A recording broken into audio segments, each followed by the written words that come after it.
YouTube channel. I'm Liam. Today I'm going to do round 5 preview. This is being recorded early in the week as I am going to be not here for this on Thursday, so there might be some late injuries that I won't be able to get to, but hopefully this is a good guide for next round. The main talking point is Caleb Daniel. For those who have him, my personal thoughts is a must trade, only because the defensive rookie options are absolutely terrible. There's no way to cover him unless you have a Chapman on your defensive bench, which good on you for doing so. But he's just going to drop significant amounts of cash. Handy for you guys who don't have him, just can pick him up later on. But he can be seen to be susceptible to a tag. So if teams look to this often, it might bring his score down a heap more than usual. So that's my reason for trading him. I'll talk to you about later who I would be looking at going to, because you can go either up or down with him depending on how much cash you have and what other worries you have around your team. Other worries, rookies, Kaczynski and Highmore, I wouldn't. If Kaczynski's named this week, I would hold. Even though he's deadwood, he's still someone who can play, and you just hate those donuts with late outs. So if he's going to play, they were named him resting, so he might actually get a game. Highmore, it would be hard to actually get into this St Kilda side, and not the best loophole option. It's just hard, him having such a low break even to get rid of.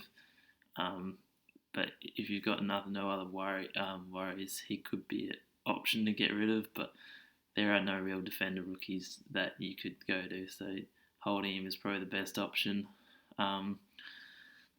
Premium midfield at Taranto, I would still hold. Merritt still hold, even though they're underperforming their price a little bit. Just have to keep sticking them out. Too many wasted trades moving these guys around. With rookies, Goulden, Campbell, Power, Jordan, watch out on Campbell, Jordan in the next couple of weeks. Their prices might start to stagnate a little bit, and when they do so, look for the rookies, but there's no real rookies this week to go down to, so I would look to hold. Same with Scott and McNeil. If they continue to keep playing, just hold, but once, because their price is pretty much already stagnating already, but if they can bump up that 20, 30 more K, it'd be handy. And as I said with the others, there's no rookies really in the midfield that you'll be looking at this week. Other than that, pretty self-explanatory. Danaher, you could look at offloading. He is holding up a forward spot, which, from personally me, I can use as Martin, or as Warner's absolutely dominating. And there's an Impey and there's Walker with Zeeble. Danaher seemed to be a little bit of dead weight sitting at F6. So he is possibly an option for me to trade out this week. Looking at trade-ins, Waterman's the only rookie you would consider, and that's another reason why I could trade Danaher to actually be able to get him. I could move Brockman up to the midfield and trade a Kaczynski, Scott, or a McNeil, or a Harry Sharp, but I feel like Sharp's a handy little loophole option. Can swing in between mid and defence.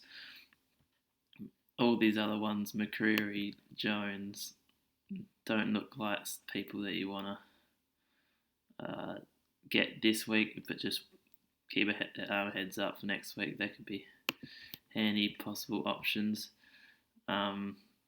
Mitch Lewis, not touching him.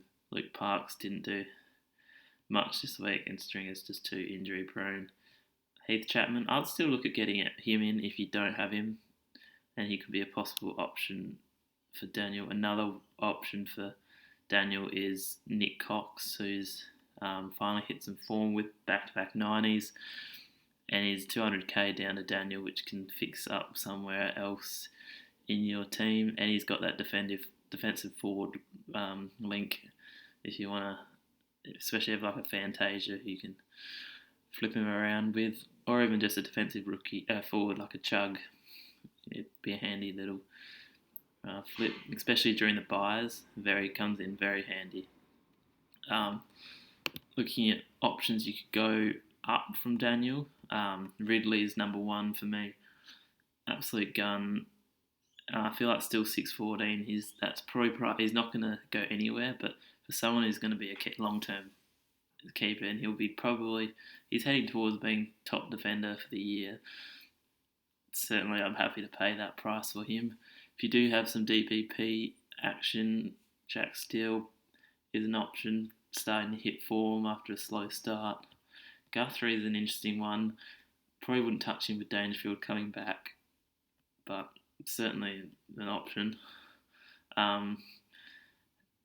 Impey and Jiath, I feel personally that, and Walker is by means a bit late to target, but if you only can get up to them, you can do it, but be wary they have gone up 150k already, and they haven't had the history in the past of scoring that well. So it's a risk you can take, but a risk that might not pay off, and something I personally wouldn't overly recommend.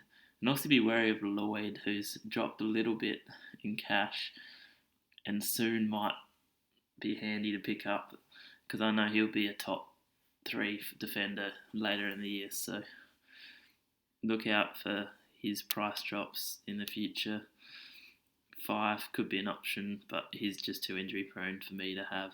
Oliver is someone I certainly would like to target. He's dropped that 45k from his tag game. He is susceptible for a tag. He does play Hawthorn, who did tag Brayshaw last week, but even in 2 weeks' time, Oliver's certainly an option. He's gone 3 130s if he doesn't get touched, and paying 600 for that any day of the week. So Clayton Oliver is a watch for. You could bring him in this week, but just be wary of a tag. But certainly someone I'm looking to target in the next couple of weeks.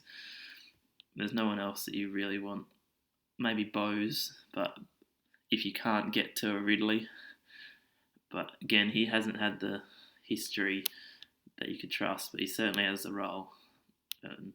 If you do have a Zag Butters, I'll be looking to trade to one of those midfielders. Surely have a mid-forward link. Otherwise, probably Impey is your best option if you do not have that. Captain choices for this week, I'm at the moment probably going to go McRae against Gold Coast as a VC, and with Gawn as my C. Gawn is so trustworthy as a C option. Just racks up the points. His hit outs to advantage. It's like 4 points per hit out per advantage, and he gets 10 to 15 each game, and that's 40 to 60 points just like that. And he seems to find the ball a fair bit. Grundy, I'll be wary against Nick Nat. He might perform another 90. Dangerfield is a smoky against North, but who knows how he's gonna come back. And Dunkley is also an option against the Gold Coast Suns. So that's my preview for this week. Good luck all with your teams, and if you're new around here, feel free to subscribe. Thanks for listening.